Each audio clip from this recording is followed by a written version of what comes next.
సమయంలో దేవుని యొక్క వాక్యంలో నుండి కొన్ని మాటలు జ్ఞాపకం చేసుకుందాం. ఉపవాస ప్రార్థనలో మనం వ్యక్తిగతంగా ప్రభు సన్నిధిలో ఉపవాస ప్రార్థనలో మనం ఎక్కువ సమయం ప్రార్థనలో గడపక మునుపు కొన్ని మాటలు జ్ఞాపకం చేసుకుంటూ వద్దాం. ఇది సంవత్సరపు చివరి ఉపవాస ప్రార్థన కూడిక. దేనికి? సంవత్సరానికే చివరి ఉపవాస ప్రార్థన కూడిక. తర్వాత ఇంక ఈ నెలలో ఉపవాస ప్రార్థన ఉండాలనేది లేదు, ఎందుకంటే ఆల్రెడీ ఇదే లాస్ట్ సంఘంలో, ఇక తర్వాత ఇక లేదు. మళ్ళీ ఎప్పుడు ఉంది? వచ్చే సంవత్సరం నూతన సంవత్సరంలో అప్పుడు ఉపవాస ప్రార్థన కూడిక మనం కలిగి ఉంటాం, అంతే కదా. కాబట్టి ఈ ఉపవాస ప్రార్థన ద్వారా కొన్ని విషయాలు మనం జ్ఞాపకం చేసుకోవాల్సిన విషయం ఏంటంటే, మత్తయి సువార్త 4వ అధ్యాయం 2వ వచనం, 40 దినములు 40 రాత్రులు ఉపవాసం ఉండిన పిమ్మట ఆయన ఆకలి గొనగా. ఎవరంటే మన ప్రభు అయిన యేసుక్రీస్తు ప్రభువారు 40 దినములు ఉపవాసం ఉండిన పిమ్మట, 40 రాత్రులు 40 పగళ్ళు ఉపవాసం ఉండిన పిమ్మట ఆయన ఆకలి కొన్న అనుభవాన్ని చూస్తున్నాం. యేసుక్రీస్తు ప్రభువారి యొక్క ఉపవాస ప్రార్థన, ఆయన ఆకలి కొనటం ద్వారా సాతానుడు వచ్చి కొన్ని కోణాల్లో యేసు ప్రభువారిని శోధించినటువంటి అనుభవాన్ని చూస్తున్నాం. ఇక్కడ ఎన్ని శోధించినా, ఎన్ని చేసినా, ఎన్ని పరీక్షలు తీసుకొచ్చినా, ఏం చేసినా చివరికి యేసు ప్రభువారిని విడిచిపెట్టి సాతాను ఏం చేసింది? ఇక్కడ సాతాను కాదు, బైబిల్లో ఉండ సాతాను ఏం చేసింది? చివరికి ఎన్ని చేసినా ఏం చేసింది? విడిచిపెట్టి వెళ్ళాల్సిందే. అదే మాట మనం చూస్తాం మత్తయి సువార్త 4వ అధ్యాయం 11వ వచనం, అంతటా అపవాది ఆయనను విడిచిపోగా. కాబట్టి దేవుని వాక్యం చూసినట్లయితే అంతటా అపవాది ఏం చేసింది? ఆయనను విడిచిపోయింది. ఎవరిని? యేసు ప్రభువారిని విడిచి వెళ్ళిపోయిన అనుభవాన్ని మనం చూస్తున్నాం. కాబట్టి ఈ యొక్క ఉపవాస ప్రార్థన చాలా విలువైంది. ఈ సంవత్సరంలో ఈ యొక్క ఉపవాస ప్రార్థన చాలా విలువైంది. ఎందుకంటే యేసుక్రీస్తు ప్రభువారిని సాతానుడు ఎలా విడిచిపెట్టి వెళ్ళిపోయాడో కొన్ని మన జీవితంలో ఉన్నాయి. మన నుండి ఏం చేయాలా? విడిచిపెట్టుకోవడం కాదు, మనల్ని విడిచిపెట్టి వెళ్ళాలా. అర్థమవుతుందండి? కొన్ని మన జీవితంలో ఉంటాయి, అవి ఆటోమేటిక్గా మనల్ని విడిచిపెట్టి వెళ్ళిపోవాలి. ఎందుకంటే ఉపవాస ప్రార్థన అంటే ఏంటంటే చాలా విలువైనది,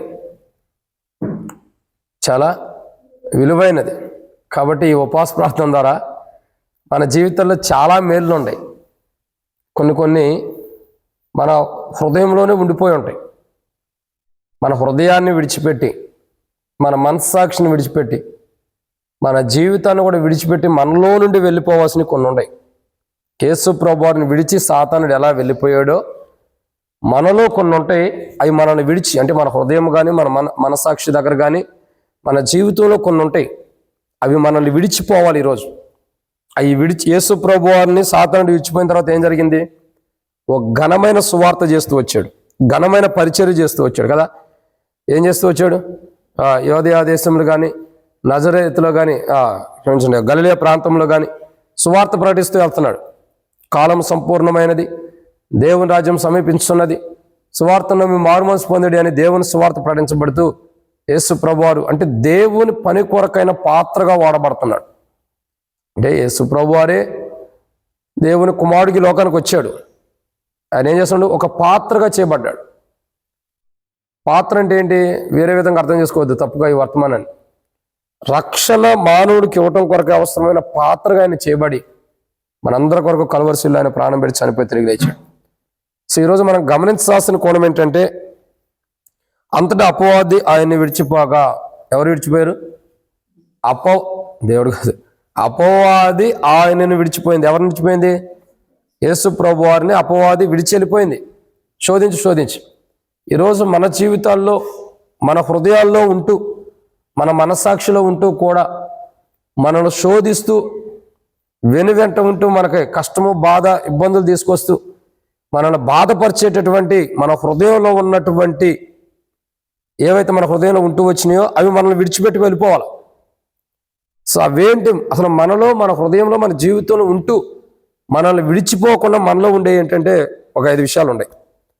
అవి నూతన సంవత్సరానికి మనం ప్రవేశించక మునుపు, ఇది చివరి ఉపవాస ప్రార్థన కాబట్టి యేసు ప్రభువారిని ఎలాగైతే సాతానుడు విడిచిపెట్టి వెళ్ళిందో అలా మనల్ని కూడా ఇవి విడిచిపెట్టి వెళితే యేసు ప్రభువారి లాగా నూతన సంవత్సరంలో గొప్ప పరిచర్య మనం చేయగలుగుతాం. ఏం చేయగలుగుతాం? ఒక గొప్ప పరిచర్య మనం చేయగలుగుతాం. అట్లా కాదని చెప్పని ఇప్పుడు ఇలాగే మనం కొనసాగుతూ ఉన్నాం అనుకోండి, నూతన సంవత్సరంలో ఒక కొత్త పరిచర్య మనం చేయలేం. అసలు నువ్వు పరిచర్య చేయలేవు. ఒక మాటలో చెప్పాలంటే యేసు ప్రభువారి కృపను బట్టి దేవుని యొక్క మహిమశ్వర్యం చొప్పున నూతన సంవత్సరం నువ్వు ప్రభు కొరకు ఒక పరిచర్య చేయాలన్నా, ఒక పాత్రగా వాడబడాలన్నా, ఈరోజు ఇది చివరి ఉపవాస ప్రార్థన కాబట్టి ఇంకొక ఉపవాస ప్రార్థన లేదు కాబట్టి మన హృదయంలో నుండి, మన జీవితంలో, మన మనస్సాక్షిలో నుండి మనల్ని విడిచిపెట్టి వెళ్ళవలసినవి కొన్ని ఉన్నాయి. అవి పోతేనే దేవుడు నిన్ను నూతన సంవత్సరంలో ఒక ఘనమైన పాత్రగా వాడుకుంటాడు. నేనేమంటానంటే ఇంకా పరిశుద్ధాత్ముడు చెప్పేటటువంటి మాట, ఈ సంవత్సరం అంతా ఎటు ఇవన్నీ మనలో ఉన్నాయి, మన జీవితంలో ఉండే, మన మనస్సాక్షిలో ఉండే, మన హృదయాల్లో కూడా ఉన్నాయి. ఇప్పుడేం చేయాలా? కనీసం ఈ సంవత్సరం చివరిలోనైనా వాటిని విడిచిపెట్టుకుంటే నూతన సంవత్సరంలోకి ఏం చేయబడతాం? చక్కగా వెళ్తాం, సువర్ణ వలె తీర్చబడి. ఇప్పుడు అలా లేదనుకోండి, ఏమవుతుంది? ఏమైంది? ఎట్లాగా ఇప్పుడు చాలామంది రక్షణ లేని వాళ్ళు 31st నైట్ వస్తారు మందిరానికి. ఎందుకు అక్క? మరి అంత తప్పక ఇంకెందుకు వస్తారు? 1వ తారీఖు వస్తారు. ఎందుకు?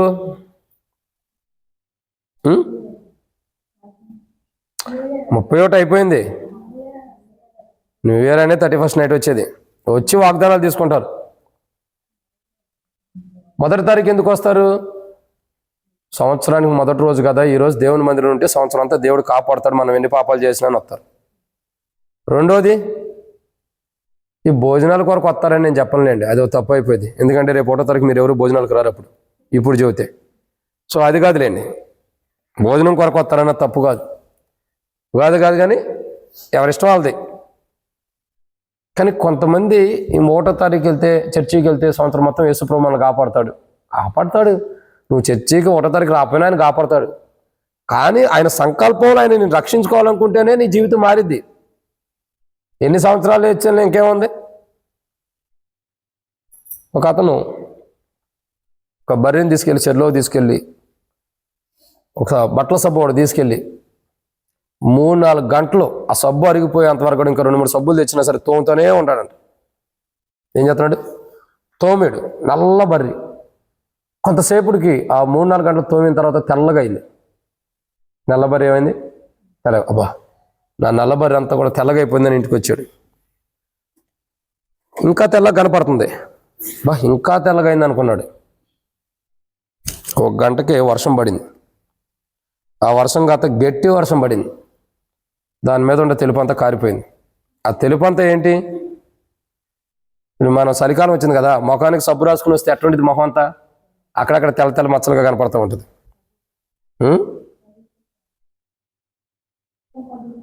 నేను చెప్పేదేంటి, నువ్వు చెప్పేదేందమ్మా? ముఖానికి అక్కడక్కడ ఆ కడుక్కున్నప్పుడు ఏంటంటే దాని యొక్క విధానం అనేది మనకు అక్కడ కనపడుతూ వచ్చింది, లేదా సోపు కానీ ఏదో ఒకటి కనపడింది. ఆ బర్రి మీద కనపడుతున్న తెలుపుదనం ఏంటంటే సబ్బుకున్నటువంటి విధానం పోక అది తెల్లగా కనపడింది. ఇంటికి వచ్చిన తర్వాత 1 గంట తర్వాత వర్షం పడితే బాగా గట్టి చినుకులు పడ్డాయి కదా, దానికి ఏమైంది? ఆ బర్రె తడుస్తూ ఉంది కాబట్టి దాని మీద ఉన్న ఒక సబ్బు అంతా కూడా పోయింది. చివరికి ఏమొచ్చింది? ఎలుక వచ్చిందా? నల్లగానే వచ్చింది. ఇప్పుడు ఏమైనట్టు? 3 గంటలు కడిగినా కానీ తెల్లగుండట్టు అనిపిస్తుంది, కానీ చివరికి అసలు దాని స్వరూపం వర్షం పడంగానే అదే. మనం కూడా ఏంటంటే సంవత్సరం ఆరంభం నుండి ముగింపు వరకు బాగానే ఉంటాము, చేయాల్సినవన్నీ చేస్తాం. సంవత్సరం చివరిలోకి వచ్చేసేదానికి 31వ తారీఖు ఎక్కడ లేని భక్తి అంతా మన జీవితాల్లోకి వచ్చేసింది. యేసు ప్రభువా నేను ఘోరమైన పాపిని, వచ్చే సంవత్సరం అంతా పరిశుద్ధుడిగా జీవిస్తానంటాం. అంతా ఉత్తిదే, అదంతా అబద్ధమే. మళ్ళీ అక్కడ కడగబడిన అనుభవం వెళ్తాము. మళ్ళీ 1వ తారీఖు తర్వాత 1వ తారీఖు 2వ తారీఖే ఆ కొత్త సంవత్సరం కదా బాగుండాలి, 2వ తారీఖు రంగాలే నిన్నే కదా కొత్త సంవత్సరం అయింది అనిపించింది. మళ్ళీ తర్వాత ఎలా ఉండేది? మళ్ళీ ఎలాగుండాలో అలాగే కలరకు వచ్చేసేస్తాం. ఇవేంటంటే మనల్ని విడిచిపోవట్లా. యేసు ప్రభువారిని సాతానుడు విడిచిపెట్టింది, కానీ మన జీవితంలో ఉంటూ మనల్ని విడిచిపెట్టి పోనీ కొన్ని ఉన్నాయి, అవి మనల్ని విడిచిపెట్టిపోవాలి. అవేంటన్నది మనం ధ్యానించమని ప్రభు కొరకు వచ్చిన ప్రార్థన. మమ్మల్ని మిక్కిలిగా ఎక్కువగా ప్రేమించిన ప్రియ పరలోకపు తండ్రి, పరిశుద్ధుడైన దేవా, మీకు స్తోత్రములు. మీరు ఇచ్చిన కృపకై వందనాలు. సమయంలో తండ్రి కొన్ని మాటల వాక్యం ధ్యానించబోతున్న సహాయం చేయండి. దాసుడి కన్ను యజమానుడు వైపు చూస్తున్నట్లు, దాసుడు కన్ను యజమానుల వైపు చూస్తున్నట్లు మా కన్నులు మీ వైపు వీక్షిస్తున్నాయి. మీరే సహాయం గురించి మహిమ పొందండి. దయచేసి నీ ప్రజల పక్షాన నీకున్న దయ చొప్పున దయతో జ్ఞాపకం చేసుకుని నాతో మాట్లాడండి. ప్రభా, నీ ప్రజలైన వారిని బట్టి నీకు స్తోత్రాలు. వచ్చిన నీ ప్రజలందరిని బట్టి స్తోత్రములు.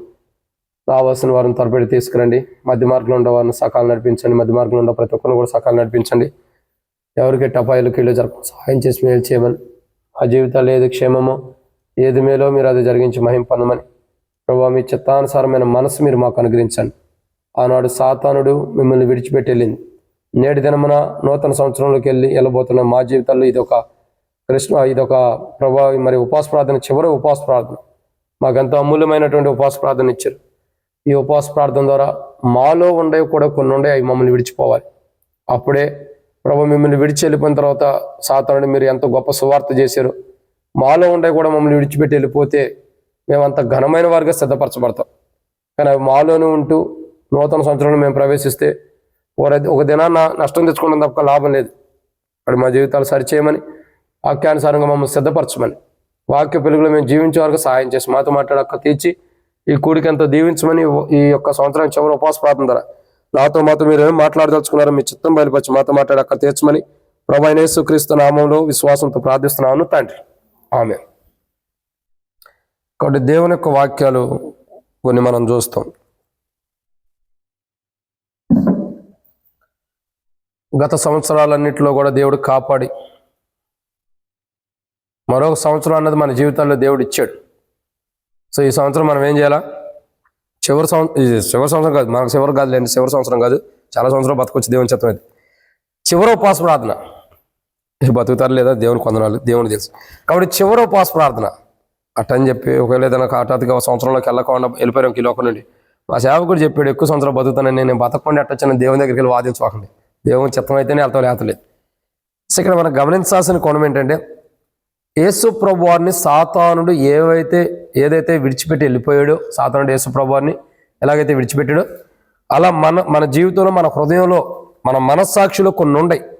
అవి పూర్తిగా ఈ యొక్క చివరి ఉపవాస ప్రార్థన ద్వారా మన నుండి విడిచిపెట్టి వెళ్ళిపోవాలి. అప్పుడే మన జీవితాలకు ఏముంటుంది? క్షేమం ఉంటుంది. భవిష్యత్తులో ఘనమైన పరిచర్య చేస్తారు. అసలు మన జీవితాల నుండి విడిచిపెట్టి వెళ్ళిపోవాల్సినవి ఏంటి? మన హృదయంలో, మన మనస్సాక్షులైనా, మన జీవితం నుండి అయినా మనల్ని విడిచిపెట్టి వెళ్ళవలసినవి ఏంటి? అవి పోతే మనం బాగుంటాం. మొట్టమొదటిగా ఏంటి అది? రండి, అపోస్తలుడైన పౌలు గలతీయులకు రాసినటువంటి పత్రిక. కొద్దిగా ఫోన్ ఎక్కడ పెట్టామా టైం కోసం. అపోస్తలుడైన పౌలు గలతీయులకు రాసినటువంటి పత్రిక 5వ అధ్యాయం 21వ వచనం. అపోస్తలుడైన పౌలు గలతీయులకు రాసిన పత్రిక 5వ అధ్యాయం 21వ వచనం. భేదములు, వితములు, అసూయలు, మత్తులు, అల్లరితో కూడిన ఆటపాట్లు మొదలైనవి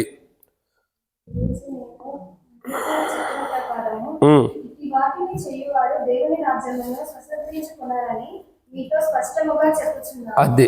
ఇప్పుడు ఈరోజు మనం చేసే ఉపవాస ప్రార్థన ద్వారా మన హృదయంలో, మన మనస్సాక్షిలో, మన జీవితంలో ఏవైతే ఉన్నాయో అవి మనల్ని వదిలిపెట్టి వెళ్ళిపోతే, ఈరోజు అవి మనల్ని విడిచిపెట్టి వెళ్ళిపోవాల్సిందే. అవి కానీ విడిచిపెట్టి వెళ్ళిపోతే నువ్వు దేవుని రాజ్యాన్ని స్వతంత్రించుకుంటావు, నూతన సంవత్సరాన్ని కూడా స్వతంత్రించుకుంటావు. అవి విడిచిపెట్టి వెళ్ళకపోతే దేవుని రాజ్యం ఉండదు, నూతన సంవత్సరంలోకి వెళ్ళినా దేవుని రాజ్యం అయితే ఉండదు. అసలు మన జీవితంలో, మన హృదయంలో, మన మనస్సాక్షిలో నుండి మనల్ని విడిచిపెట్టి వెళ్ళిపోవాల్సినవి ఏంటంటే, మొట్టమొదటిగా ఏంటి? అల్లరితో కూడిన జీవితం. ఏ జీవితం? అల్లరితో కూడినటువంటి జీవితం. కానీ ఈరోజు మనం గమనించాల్సిన కోణం ఏంటంటే, మొట్టమొదటిగా అల్లరితో కూడినటువంటి జీవితం మనకు ఉండకూడదు. ఏ జీవితం ఉండకూడదు? చాలామంది జీవితాలు చూడండి, చాలామంది యొక్క కుటుంబాలు కానీ వారి అనుభవాలు చూస్తే అల్లరితో కూడినటువంటి జీవితాన్ని చాలామంది జీవించే వాళ్ళు ఉంటారు. అంటే దేవుని మందిరం అంటే కూడా కొంతమంది భయపడరు. అంతే రావులమ్మక్క, దేవుని మందిరం అంటే కూడా కొంతమంది అవును భయపడకోకుండానే దేవుని మందిరంలో ముచ్చట్లు పెట్టుకుంటాం. పక్కపక్కలో ఏకలో ఎట్ట నవ్వుకుంటామంటే చేపల మార్కెట్లో కూడా అంత అంత అంత సౌండ్ రాదు. ఎక్కడ చేపల మార్కెట్లో కూడా అంత సౌండ్ రాదు. అల్లరితో కూడిన విషయాలు ఎక్కువ ఉంటాయి, మందిరాల్లో కూడా ఉంటున్నాయి. మన జీవితంలో ఒకరినని కాదు కానీ అందరం అసలు ఆరాధన అయిపోయిన తర్వాత ఆమె అన్న తర్వాత చూడండి, అందరూ బయటికి వెళ్ళి చక్కగా చేతులు కడుకు రమ్మంటే ఏడే పెద్ద పెద్దగా వస్తూ ఉంటారు. ఏడే మీటింగ్. మందిరంలో అల్లరి చేస్తున్నాం, ఆ తడిపేసినప్పమ్మ ఆ కుక్కలు అతని ఇక్కడ అల్లరి చేసేవారు ఉంటున్నాం. మన జీవితమే అల్లరి పాల్గొంటుంది. ఒక్కొక్కసారి మన జీవితం ఏమవుతుంది, అల్లరి పాలైపోతుంది. అక్కడ మనం జాగ్రత్తగా ఉండాలి. అంటే మన జీవితంలో అల్లరితో కూడిన జీవితం కానీ, మనసాక్షి కానీ, హృదయంలో అల్లరితో కూడిన పనులు ఏవైతే ఉన్నాయో అవి మనల్ని అల్లరి పాలు చేస్తాయి. కానీ మన జీవితాలు ఏం చేయాలా, అల్లరితో కూడినటువంటి వాటిని మనం మన హృదయంలో నుండి పోవటం కొరకు మనం ఏం చేయాలా, ఉపవాస ప్రార్థన చేయాలి. కొన్నిసార్లు చూస్తే మనం అనేక కోణాల్లో ఇతరుని అల్లరిపరిచే వారికి ఉంటాం, ఇతరుని హేళన చేసే వారికి ఉంటాం కదా. అల్లరిపరుస్తాం, హేళన చేస్తూ వస్తాం. కనుక ఈరోజు మనం గమనించాల్సిన కోణం ఏంటంటే, మన జీవితంలో ఏదైతే దేవుని దృష్టిలో అల్లరితో కూడిన జీవితం ఉందో, అల్లరితో కూడిన ఆటపాటలు కలిగినటువంటి జీవితం ఉందో, అది మన జీవితంలో నుండి విడిచిపెట్టాలి. మనం ఎలా ఉండాలంటే వాక్యానుసారమైన జీవితం మనకు ఉండాలి. కొన్ని క్రైస్తవ పాటలు వచ్చినాయి, సినిమా పాటలో తెలియదు, దేవుని పాటలో కూడా తెలియదు. తోక్కుతున్నారు డ్యాన్సులు. క్రిస్మస్లో చూస్తే ఎంత ఎగిరెగిరేలా డ్యాన్సులు వేస్తున్నారో. ఎందుకు ఇదంతా? దేవుడు ఇలాంటివి మెచ్చుకుంటున్నాడా? యేసు ప్రభు వారు ఆయన గాడిద పిల్ల మీద ఎక్కి మరి వస్తున్నప్పుడు అక్కడ ఉన్న వాళ్ళందరూ ఏం చేశారు, ఖర్జూర మట్లని తీసుకొచ్చి ఆయన ముంగట వేసి ప్రభు పేరట వస్తున్నవాడు స్తుతించబడం కాకని దేవుడు స్తుతించారు. ఈ రోజుల్లో క్రైస్తవులు ఎలా ఉన్నారు, మనకు లోకంలో కావాలి, దేవుడు కావాలి, కానీ పేరేమో దేవుని పెట్టాలని కావాలి. లోకంలో ఒకడు డీజే పెడితే మనం కూడా పాటలు డీజే పెట్టాలి, ఒకడు డ్యాన్స్ తొక్కుతుంటే మనం కూడా తొక్కాలి. మనకి లోకంలో ఉన్నవాడికి వ్యత్యాసం ఏంటి? అసలు ఈ లోకంలో ఉన్నవాడికిను మనకి వ్యత్యాసం ఏముంది? ఒకసారి ఆలోచించండి. లోకంలో ఉన్నవాడు జీవిస్తున్నాడు, మనం జీవిస్తున్నాం. కాకపోతే మనం దేవుని పాటలు అని చెప్పుకున్నవాడు సినిమా పాటలు అని పెట్టుకుంటున్నాడు. ఉపయోగం ఏముంది రెండింటికి? ఏదైనా తొక్కుడు అదే కదా, అదే డ్యాన్సు, అదే పాటలు, అదే చిందులు. ఇదంతా అల్లరితో కూడిన జీవితం కదా. చెప్పండి, అల్లరితో కూడిన జీవితం కదా. ఇంకా ఉండే కదా, షార్ట్ వీడియోల్లో కూడా తీస్తున్నారు, డ్యాన్స్లు వేస్తున్నారు. అది ఊరకనే చేసినా నిజంగా చేసినా దేవుని దృష్టిలో అల్లరితో కూడిన జీవితం అంటే జీవితమే. ఎలాంటిది? నిజంగా చేసినా, ఊరకనే చేసినా, నవ్వుకిలుగా చేసినా దేవుని దృష్టిలో కీర్తన తల మీద ముసుకేసుకో, ఈరోజు బాధల్లో ఉన్నట్టు బాధలు పోతూ ఉండు. కాబట్టి తల మీద ఏ కోణంలో ఉండా ఎలా చేసినా తప్పే బైబిల్ ప్రకారం. ఈరోజు చాలామంది జీవితాల్లో అల్లరితో కూడినటువంటి అనుభవాలు చాలా ఉంటాయి. ఈ అల్లరితో కూడిన జీవితం మన నుండి విడిచిపోతే, ఈ అల్లరితో కూడినటువంటి జీవితం మనలో నుండి బయటికి వెళ్ళిపోతే అప్పుడు మన జీవితం బాగుంటుంది. ఒకసారి మనం అంటాం, నేను ఎక్కడైనా ఎట్టాగా ఉంటాను, నేను మారను అంటాం. నువ్వు మారిపోతే దేవుని రాజ్యం నీకు రాదు. నువ్వు మారి దేవుని బిడ్డవన్న పేరు మారి నరకానికి వెళ్తావు. అంతకుమించి ఆడికెళ్తా, అంతకుమించి ఎక్కడికి వెళ్తావు? పైన చూడక్క, పైన అక్కడ అంతకుమించి ఎక్కడికి వెళ్తాం మనం? మారాలి. నువ్వు మారటమే కదా క్రైస్తవ జీవితం అంటే. కులం మతాలు కాదు మార్చుకోవాల్సింది, మాట, ఆలోచన, ఉద్దేశాలు. నేను అట్టాగే ఉంటా, నేను ఎక్కడైనా ఒకేలాగా ఉంటా. ఉండు, ఎవడొద్దన్నాడు? దేవుని రాజ్యంలో కూడా నువ్వు ఉండవు. ఎక్కడైనా ఒకేలాగా ఉంటావు కాబట్టి నరకంలో ఒకేలాగా ఉంటావు, దేవుని రాజ్యంలో ఉండవు. దేవుని రాజ్యంలో ఉండేవాళ్ళు ఎలా ఉంటారు? రూపాంతరం పొందినవారు, మార్పు చెందినటువంటి వారు, సువర్ణ వల్ల తీర్చబడినటువంటి వారు, ఇంకా మహిమతో కూడిన జీవితం కలిగిన వారు దేవుని రాజ్యంలో ఉంటారు. అంటే మార్పు నొందిన వారు దేవుని రాజ్యంలో ఉంటారు. నేను మారను, నేను ఇట్లాగే ఉంటానంటే ఉండు, ఎవడ కాదన్నాడు, ఎవడు బతిలాడుతున్నాడు. నీ జీవితం నీ ఇష్టం. మారుతావా ధన్యుడివి, మారపోతే అది నీ ఇష్టం. చాలామంది యొక్క జీవితాలు ఎలాగుంటున్నాయి. మన జీవితంలో, మన అనుభవంలో అల్లరితో కూడినటువంటి జీవితాన్ని మనం పూర్తిగా ఈ రోజు నుండి మన హృదయం దగ్గర నుంచి, మన జీవితం నుండి, మన మనస్సాక్షిలో కూడా అల్లరితో కూడిన జీవితం ఈ రోజు నుంచి ఉండకోకుండా అది బయటకు నెట్టివేసుకోవడం కొరకు మనం ఉపవాస ప్రార్థన చేయాలి. అది మన నుండి విడిపోవడం కొరకు, అది మన నుండి దూరం వెళ్ళిపోవడం కొరకు.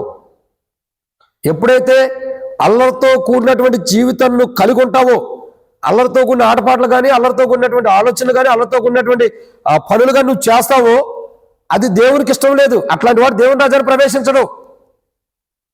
కానీ మనం దేవుని రాజ్యానికి వెళ్ళాలన్నా, దేవుని రాజ్యాన్ని స్వతంత్రించుకోవాలన్నా మనం ఏం చేయాలా? అల్లరితో కూడిన జీవితం మనం ఈ రోజు నుంచి విడిచిపెట్టాలి. మందిరంలో కూడా ఎలా ఉండాలా? అత్తమ్మ బాగున్నావా, చిన్నమ్మ బాగున్నావా, పేరమ్మ బాగుండావా, ఈ మాటలు బావాలి. మందిరంలో అల్లరితో కూడి ఉండకూడదు. చూసేవాళ్ళకి ఎలా ఉంటుంది? మనం పిలిచేది కరెక్ట్ అయినా వినేవాళ్ళకి ఎట్లా ఉంటుంది? హేళనగా ఉంటుంది మన మాటలు. సో మనం ఏం చేయాలంటే, మిమ్మల్నే కాదులేండి చెబుతున్న జనరల్గా, మీరంటే ఏమన్నారు కాబట్టి అలా కొన్ని విషయాలు ఏంటంటే మన నుండి విడిచిపోవాలి. దేవుని మందిరంలో పవిత్రత, పరిశుద్ధమైన జీవితం, ఒక మంచి విధానంలో దేవుని మందిరంలో ఉండాలి. అనుకువగా, మెలకువగా, తగ్గింపుతనంతో, దీనత్వంతో దేవుని మందిరంలో ఉండాలి. అల్లరిగా ఉండకూడదు. అల్లరిగా దేవుని మందిరంలో ఉండకూడదు. లోకము, దాని ఆశలు మనకు సిలువ వేయబడ్డాయి. ఏబడ్డా లేదా?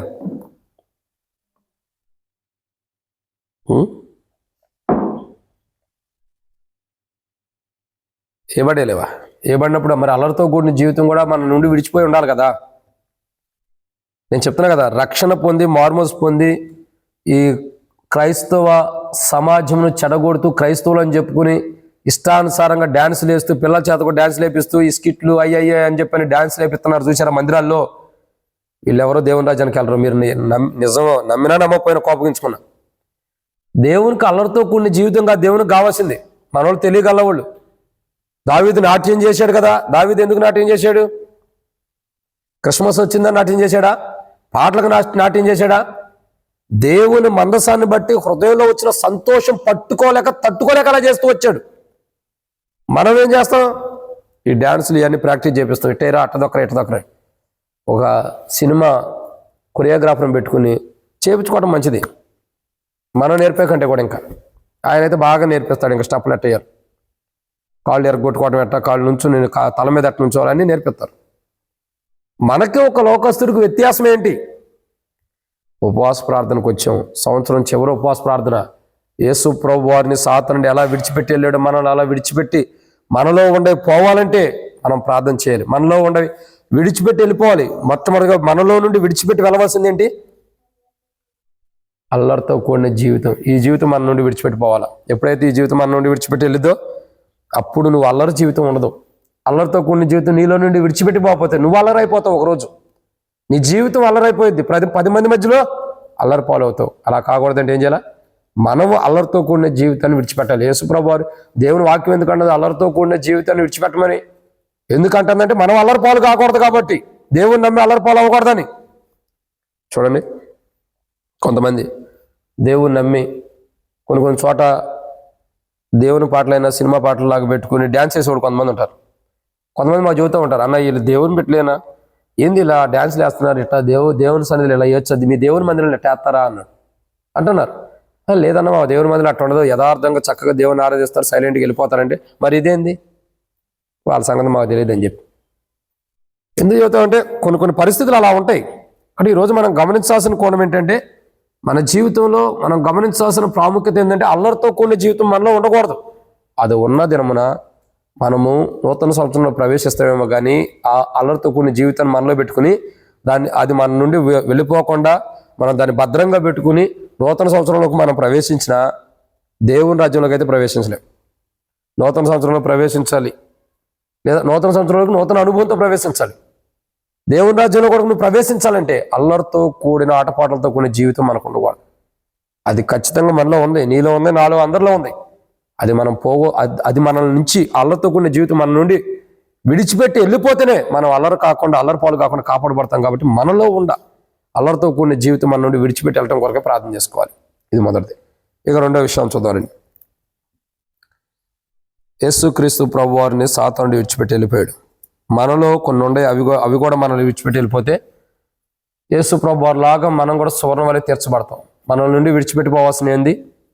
మనలో ఉన్నాయి, మన నుంచి విడిచిపెట్టి వెళ్ళిపోవాలి. మొట్టమొదటిగా అల్లరితో కూడిన జీవితం. రెండోది ఏంటో చూద్దారండి.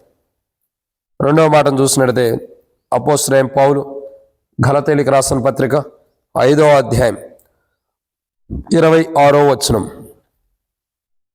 ఒకరినొకరము వివాదములకు రేపకయు ఒకరి యందు ఒకరము అసూయ పడకయు వృధాగా అతిశయపడకయు ఉందుము.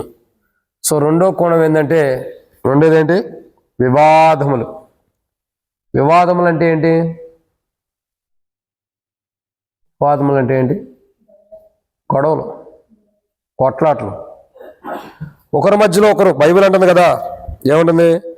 25వ వచనం చదివితే అర్థమైంది. మనం ఆత్మను అనుసరించి జీవించే వారమైతే మా ఆత్మను అనుసరించి క్రమంగా నడుచుకుందాము. ఒకరినొకరు వివాదములు రేపుకొనకయు. చాలు, ఒకరినొకరు వివాదం రేపుకొనకయు. ఒకరొకరు వివాదాలు రేపుకునే వాళ్ళు ఎవరు? వాళ్ళంతా సాతాను యొక్క సమూహం కలిగినటువంటి ఆ స్వభావం ఉందని మనకు అర్థం. మన రక్షణ మార్మూస్ బాప్తిసం పొందిన ఒకరిలో ఒకరికి వివాదం ఉండకూడదు. నువ్వు అట్లా నేను ఎట్లా అని కొట్లాట్లు, గొడవలు ఉండకూడదు మనలో. తల మీద చెంగేసుకోమ్మా, ముసుకేసుకో చెప్తున్నా. కానీ ఒకరికొకరికి ఏం చేయాలా? వివాదములు ఉండకూడదు ఎప్పుడు కూడా. ఒకరంటే ఒకరు వివాదం ఉండకూడదు. నువ్వు అది చేస్తే నేను ఇది చేస్తా, నువ్వెవడరా చెప్పేది, నువ్వెవరమ్మా నాకు చెప్పేది, నువ్వు నాకు చెప్పేంత దానివా, నువ్వు నాకు చెప్పేంత తోడివా? ఈ వివాదాలు పెట్టుకుని నువ్వెంత అని వివాదాలకు వెళ్ళొద్దు. నువ్వెంతో ఆయనంతో ఆమెంతో తేల్చేది ఆయన ఉండడు, తూకం వేసి ఆయన. యేసుప్రభువు ఉంటాడు, మనం ఎవరో మాట్లాడడానికి? సంవత్సరం మొదటి నుండి ఏదో 1-2 తారీఖుల వరకు బాగుండి మిగతా రోజుల నుంచి ఈ సంవత్సరం చివరి ఉపవాస ప్రార్థన వరకు కూడా ఒకరంటే ఒకరికి విభేదాలు ఉన్నాయి అందరికీ. ఎవరికి లేవంటానికి లేదు. ఇక్కడికి వచ్చిన మనందరికి కూడా, రాని వాళ్ళు కూడా చాలా మంది ఉన్నారు, వాళ్ళకు కూడా విభేదాలు ఉన్నాయి. అందరికీ వివాదములు ఎక్కువ ఉన్నాయి. ఏమండి?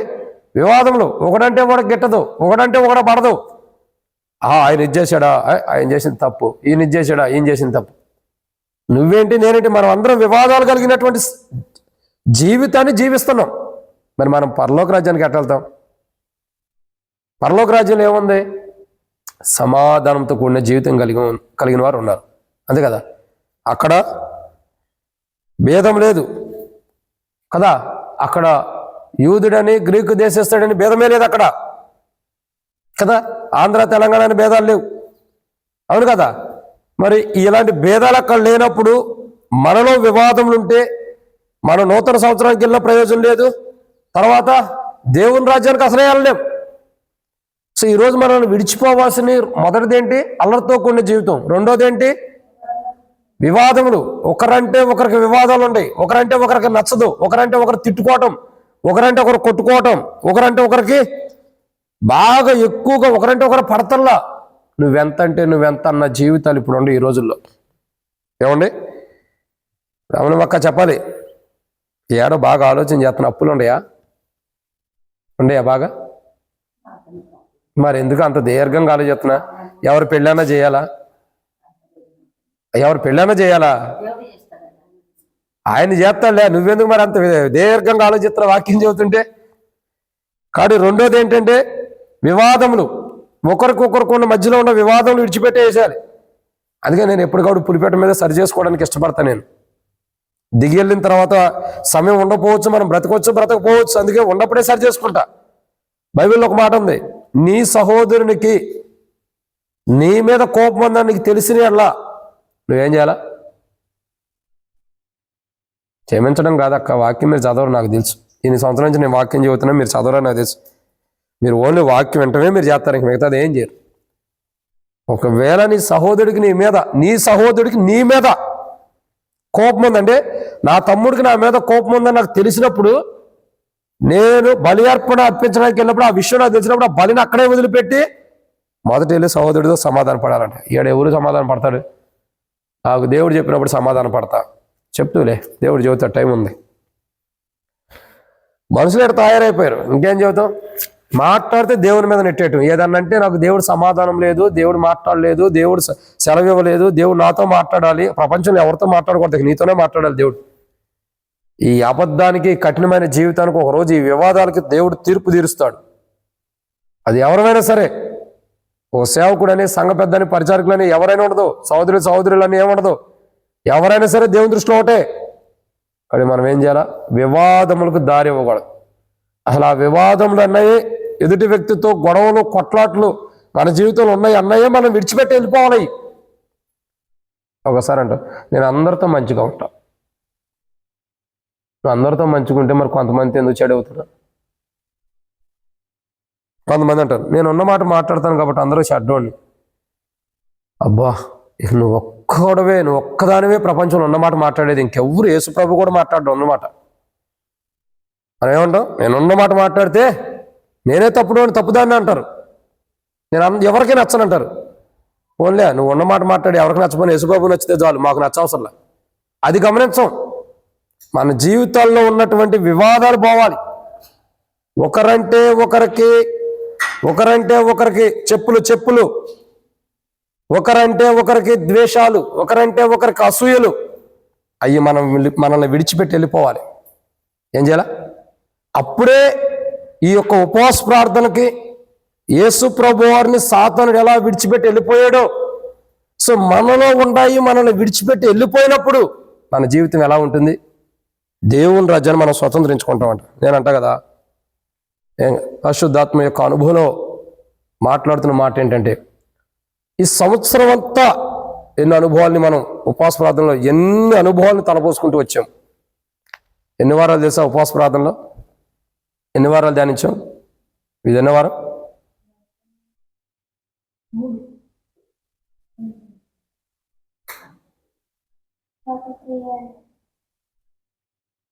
సరిగ్గా చూడండి. నేను అనుకుంటున్నా దాదాపు 44 ఇది 44 ఆదివారం, 44 శనివారం అనుకుంటున్నా. సరే, ఏదేమైనప్పుడు కూడా దేవుని వాక్యాన్ని గమనించినట్టయితే దాదాపు 45 వారాలు వేసుకోండి, ఒక వారం అటు ఇటే ఉంది. దాదాపు 45 వారాలుగా ఉపవాస ప్రార్థనలో యేసు ప్రభు వారు ఉపవాస ప్రార్థన గురించి మనం ధ్యానిస్తున్నప్పుడు ఎంతవరకు మనం ఏం నేర్చుకున్నాం అనేది మనకి ఇంపార్టెంట్. ఇంత విన్నా, ఇంత నేర్చుకున్నా ఇంకా మన హృదయాలు ఏముంది? మన జీవితాల్లో అల్లరితో కూడిన జీవితం ఉంది. రెండోది ఏముంది? వివాదంలోనే అంట. ఒకరంటే ఒకరికి పడదు, ఒకరంటే ఒకరికి ఇష్టం ఉండదు, ఒకరి మాట అంటే ఒకరు వినం, ఒకరంటే ఒకరికి ఇష్టం ఉండదు.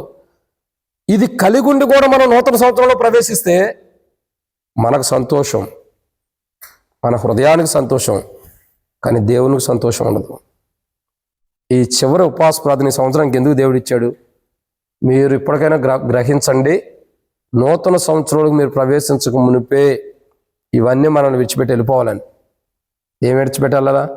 అల్లరితో కొన్ని జీవితం విడిచిపెట్టాలి. 2 వివాదములు, ఒకరంటే ఒకరికొండ గొడవలు, ఒకరంటే ఒకరికొండ అసూయలు, క్షమించండి, ఒకరంటే ఒకరికి ఉన్నటువంటి గొడవలు, కొట్లాట్లు, ఇంకా ఒకరంటే ఒకరు పడనటువంటి స్థితి ఈరోజు విడిచిపెట్టి వెళ్ళాలి. అది మనల్ని విడిచిపెట్టినప్పుడే మనం నూతన సంవత్సరంలోకి వెళ్ళినా దేవునికి ఒక మహిమకరంగా ఉండేది. అవి మనలోనే పెట్టుకుని, అవి మనలోనే ఉంటూ నూతన సంవత్సరంలోకి మనం ప్రవేశించామనుకోండి, ఏమైంది? కష్టం.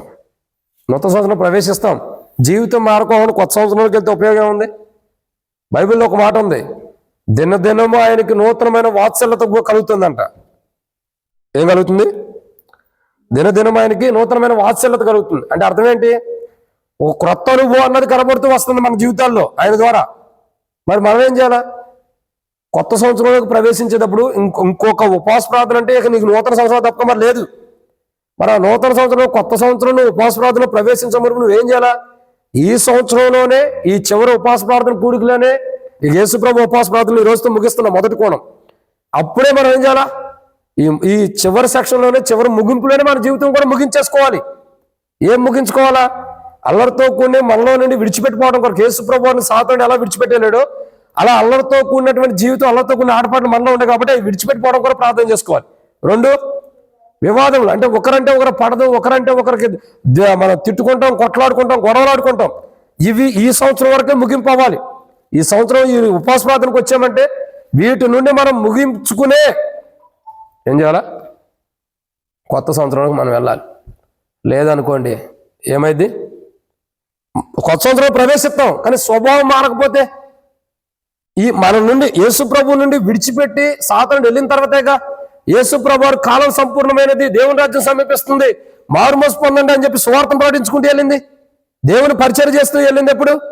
ఆయన దగ్గర ఉన్న సాతానుడు ఆయన విడిచిపెట్టి వెళ్ళిన తర్వాత ఆయన పరిచర్య ఆరంభించాడు. మనలో ఉండవు కానీ ఏవైతే మనల్ని విడిచిపెట్టి వెళ్ళకూడదు మనలో ఉంటున్నాయో, సాతాను యొక్క సాదృశ్యంగా మనలో ఏవైతే అల్లరితో కొన్ని ఏర్పాట్లు కానీ ఇక వివాదములు కానీ ఏవైతే మనలో ఉన్నాయో ఇవి సాతాను యొక్క సమూహం లాంటివి. ఇవి మనల్ని వదిలిపెట్టి వెళ్ళిపోతేనే నూతన సంవత్సరంలో మనం ప్రవేశించిన ఒక అందం, ఆ నూతన సంవత్సరంలో మనం పరిచర్య చేసిన దేవునికి మహిమకరంగా ఉంది.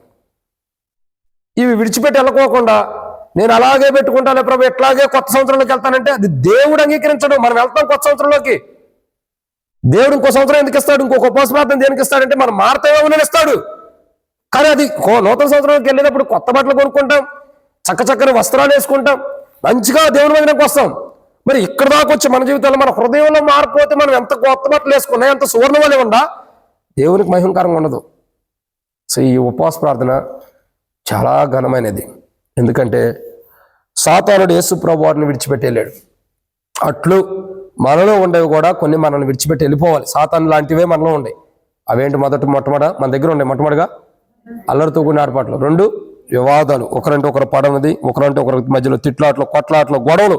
ఇవన్నీ ఈ సంవత్సరంతో, ఈ ఉపవాస ప్రార్థనతో ముగించుకుని నూతన సంవత్సరంలో కొత్తగా మనం వెళ్ళటమే కా. ఒకరంటే ఒకరు ప్రేమ అనురాగాలు కలిగి కలిసి మెలిసిపోయి వెళ్ళిపోవటమే. అది లేనప్పుడు ఇక మనం ఇక్కడ రాయబడుతుంది, వివాదములు కలిగిన వారు ఏం చేస్తున్నారు చూడండి. 21 వచ్చిన చివరిలో, దేవుని రాజ్యమును స్వతంత్రించుకుంటారని మీతో స్పష్టంగా. మరంతే కదా, వివాదములు కలిగిన అల్లరితో కొన్ని ఆటపాట్లు ఉన్న దేవుని రాజ్యాన్ని మనం స్వతంత్రించుకోలేం. ఇప్పుడు ఈ వర్తమానం దేనికంటే మనం దేవుని రాజ్యానికి వెళ్ళటానికి. ఈ ఉపవాస ప్రార్థన దేనికి? మన సాతానుడు యేసుప్రభు దగ్గర నుండి ఎట్లయితే విడిచిపెట్టి వెళ్ళాడో, మనలో ఉండే మనల్ని విడిచిపెట్టి పోవడం కొరకు ఉపవాస ప్రార్థన. మనలో ఉండే మనల్ని విడిచిపెట్టిపోతే ఏమైంది? యేసుప్రభు వారు లాంటి పరిచయంలో మనం చేయగలుగుతాం. యేసుప్రభు ఎలాగైతే పరమును కొనిపోబడ్డాడో అలా మనం పరమునికి వెళ్తాం. అంటే ఈరోజు మనం ఏం చేయాలి? ఉపవాస ప్రార్థన ద్వారా, ఈ చివరి ఉపవాస ప్రార్థన ద్వారా మనలో ఉండే అల్లరితో కూడిన జీవితం పోవాలా, వివాదములు పోవాలి. అవి పోకోకుండా అయ్యే వివాదములు పెట్టుకుని ఒకరంటే ఒకరు మనం పడక, నువ్వైనా నేనైనా ఎవరైనా, నాకు మీరు పడక, మీరంటే నేను పడక, ఒకరినొకరు ద్వేషాలు, అసూయలు, తిట్లాట్లు, కొట్లాట్లు కలిగి మనం కొత్త సంవత్సరానికి వెళ్ళాం అనుకోండి, వెళ్తాం. కానీ దేవుని రాజ్యాన్ని నువ్వు స్వతంత్రించుకోలేవు, నేను స్వతంత్రించుకోలేవు. కానీ నీవైనా నేనైనా దేవుని రాజ్యాన్ని స్వతంత్రించుకోవాలంటే అవి ఈ ఉపవాస ప్రార్థన ద్వారానే ఎక్కడే విడిచిపెట్టి అవి మనల్ని విడిచిపెట్టి వెళ్ళిపోవాలి. ఏవైతే మనలో ఉండేవో అవి మనల్ని విడిచిపెట్టాలి. అల్లరితో కొన్ని జీవితం ఉంది, అది విడిచిపెట్టాలి మన నుండి. వివాదంలో ఉండే అది మన నుండి విడిచిపెట్టి వెళ్ళిపోవాలి ఆ వివాదంలో. ఇక కొత్త సంవత్సరంలో కొత్త అనుభవంలోకి వెళ్ళాలి. అలా నూతనమైన అనుభవంలోకి వెళ్ళాలంటే ఈ ఉపవాస ప్రార్థన ఇంపార్టెంట్. ఇది మనలోనే ఉంటాయి, కానీ ఇవి మన దగ్గరే ఉంటాయి కాబట్టి మనం విడిచిపోవడం కొరకే మనం ఉపవాస ప్రార్థన చేయాలి. ఇది అన్నమాట. మూడో విషయాన్ని చూద్దానండి. మూడో మాట,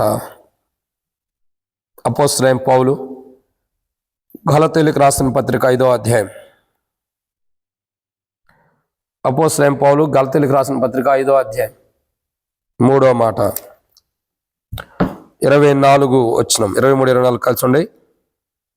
వాటిని విరోధమైన నియమమేదియో లేదు.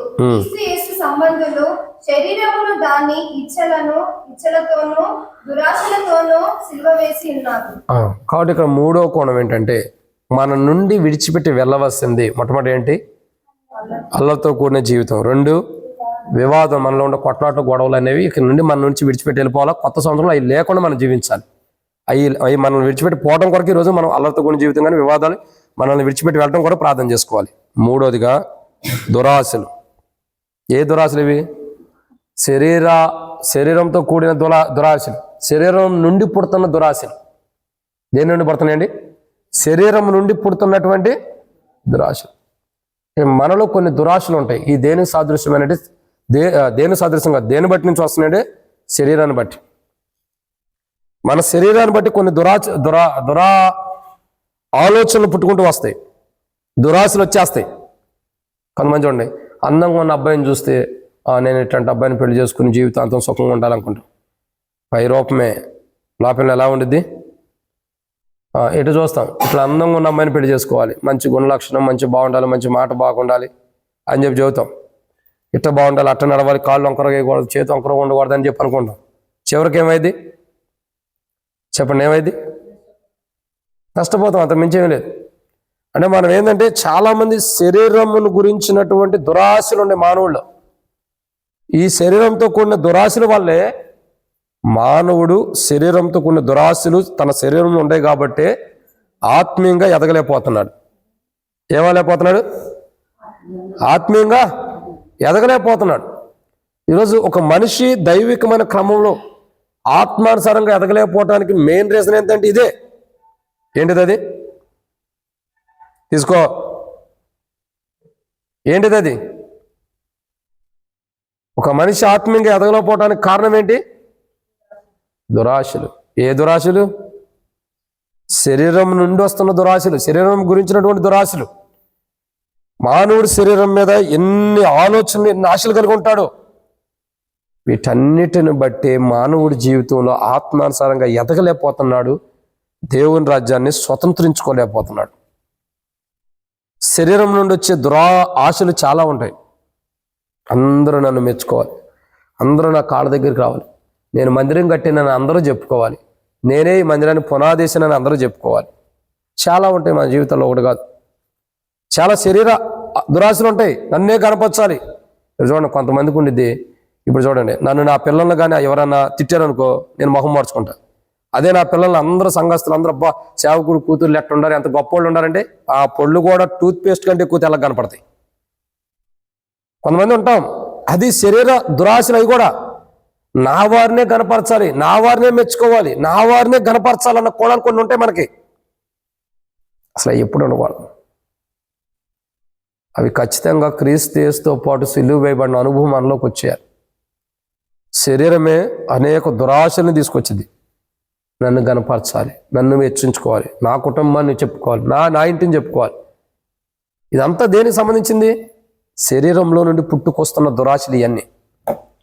పౌలేమంటాడు, ఇక జీవించేవాడు నేను కాదు, నా యందు క్రీస్తు అంటున్నాడు. పౌలేమంటున్నాడు, నా కూతురు కనపడాలి, నా భార్య కనపడాలి, నా పిల్లలు కనపడాలి, నా ఇంటి వారు కనపడాలి, వీళ్ళనే మెచ్చుకోవాలి అని అక్కడ కనపడుతుందా? పౌలు చెప్పేది ఏంటి? నేను లోకం నాకు సిలువ వేయబడింది కనుక ఇక జీవించేవాడు నేను కాదు, నా యందు క్రీస్తే. అంటే పౌల్లో ఎవరు కనపడుతున్నారు? యేసుక్రీస్తు ప్రభువారు పౌల్లో నుండి వసిస్తూ కనపడుతున్నాడు, తేజస్తో. సో పౌలు ఎక్కడైనా నేను ఇలాంటి వాడిని అలాంటి వాడిని, నన్ను గొప్పగా ఎంచుకోండి, నన్ను గొప్పగా గనపరచండి అని చెప్పాడా? పోనీ పౌలు ఎవరైనా గనపరుస్తుంటే ఏం చేస్తాడు? యేసు ప్రభువారిని సైతమే చాలా మంది గనపరుస్తూ వస్తున్నారు. యేసు ప్రభువారు అలా గనపరచొద్దని కొన్ని చోట్ల అలా చేయొద్దని కూడా ఆటంకపరుస్తూ వచ్చాడు. ఎవరికి చెప్పొద్దని కూడా చెబుతూ వచ్చాడు. పేతురునైతే సాతానుడు వెనక పొమ్మంటాడు. ఇక్కడ గమనించాల్సింది ఏంటంటే, మన జీవితంలో శరీరం అనేది అనేక దురాశలు కలిగింది. దేని ద్వారే సాక్ష్యం పాడవుతుంది, దేని ద్వారే హత్యలు జరుగుతున్నాయి, దేని ద్వారే ప్రాణాపాయ స్థితులు వస్తున్నాయి, దేని ద్వారే మరణాలు వస్తున్నాయి, దేని ద్వారే జీవితం నాశనం అయిపోయి జైల్లోకి వెళ్తున్నారు. ఒక శరీరం నుండి పుట్టిన దురాశను బట్టి సాక్ష్యం పోతుంది, జీవితం పోతుంది, ఇంకా ప్రాణం పోతుంది, ఎంతో నష్టాన్ని తెచ్చుకుంటున్నాం. ఎన్నో. దీని అంతటి కారణం ఏంటి? శరీరం నుండి పుట్టేటటువంటి దురాశలు. ఈ సంవత్సరం ఆరంభం నుండి కానీ గత దినముల నుండి కానీ ఏదైతే మన శరీరం నుండి పుట్టిన దురాశలు ఉన్నాయో అవి ఈరోజు చంపివేసుకోవాలి. అవి మన నుంచి విడిచిపెట్టి వెళ్ళిపోవాలిక. అవి మన నుండి విడిచిపెట్టి వెళ్ళకపోతే మనం దేవుని రాజ్యాన్ని స్వతంత్రించుకోలేము. మీరు అక్క నిద్రవుతుందా? ఎంత చక్కగా చెబుతున్నావు అక్క. కూర్చొని నిద్రపోవచ్చు.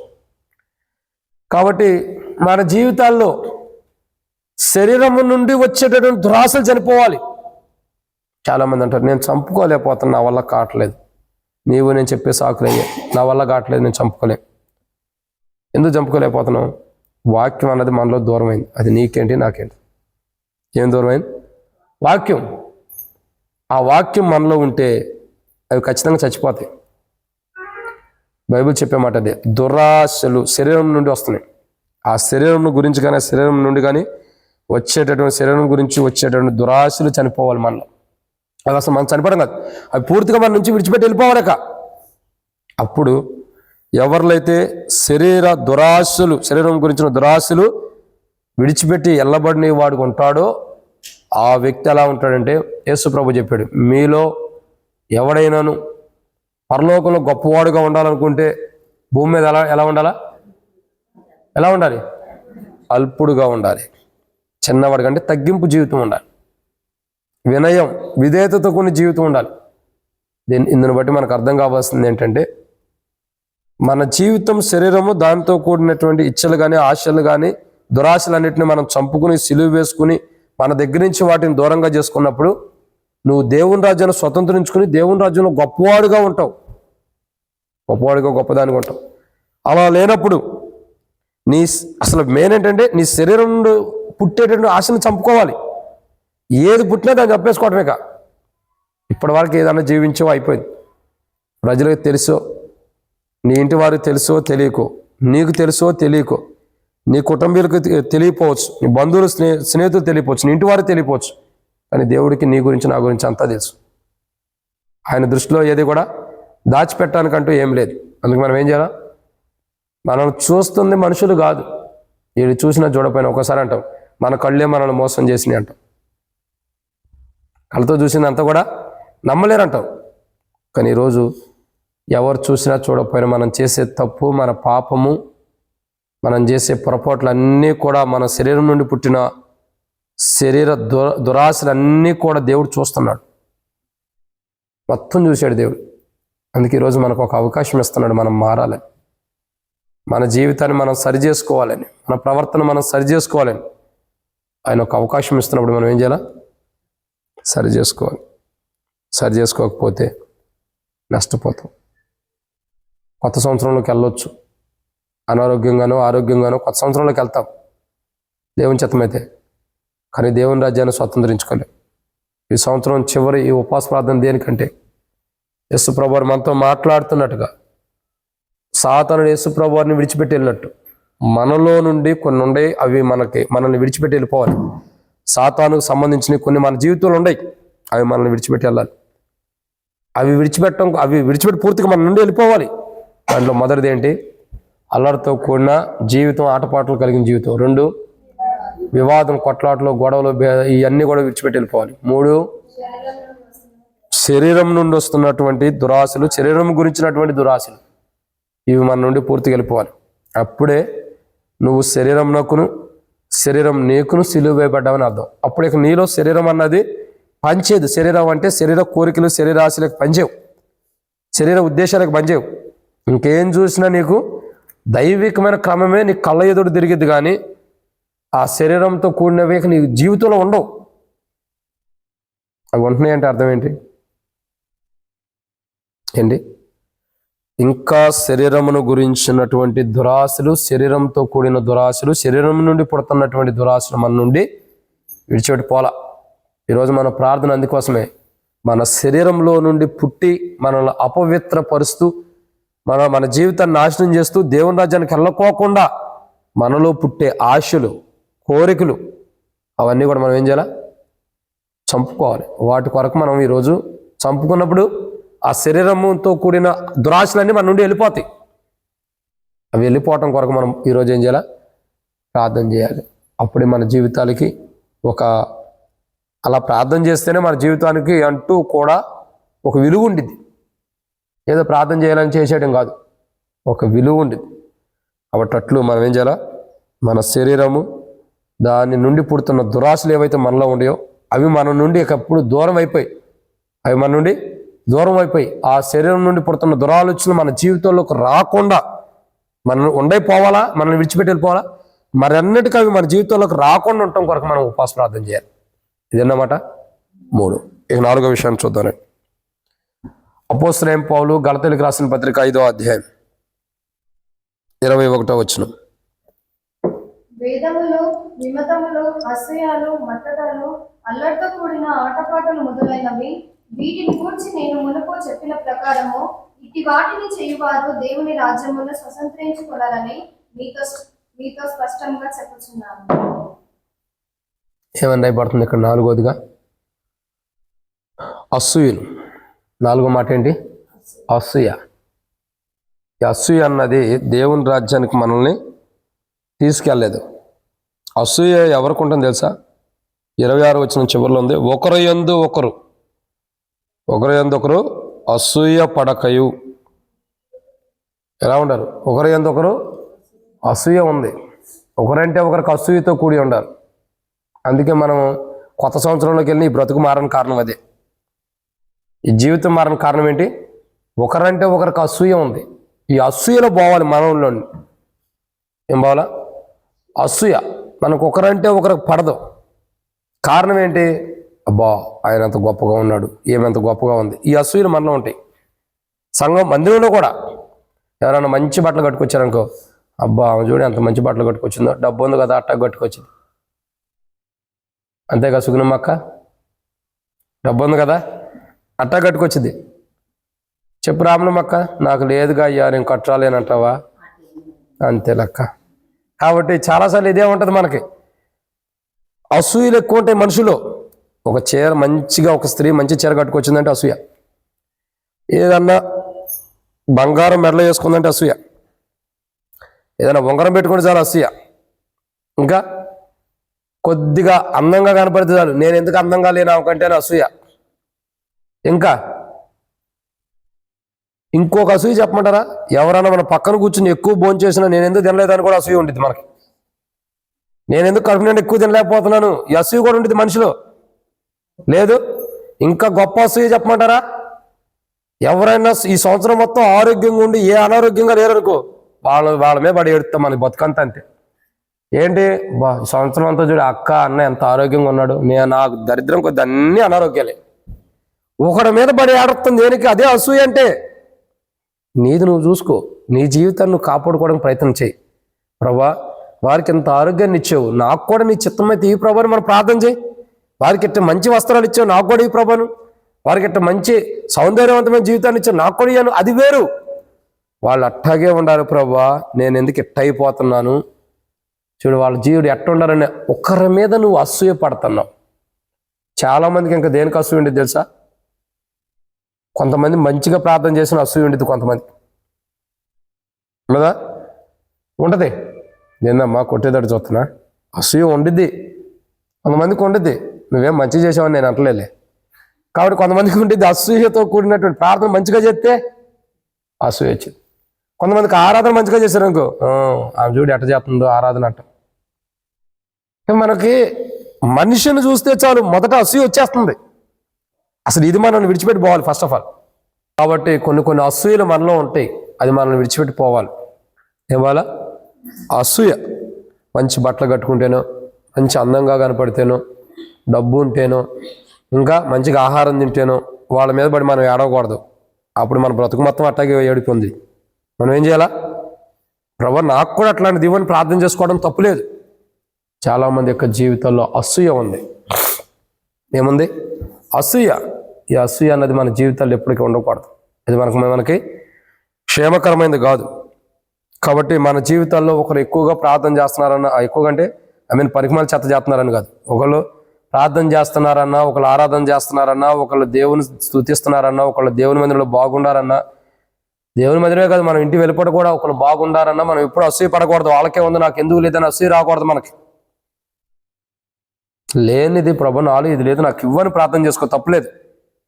కానీ వాళ్ళకే ఎందుకు ఇచ్చావు, వాళ్ళకే ఎందుకు ఉందని మనం అసూయ పడ్డాం అనుకోండి, మనకు ఉండదు కూడా పోయింది. ఇక్కడ మనం ఏం చేయాలా? మనలో మెయిన్ అసూయ అన్నది ఉంది.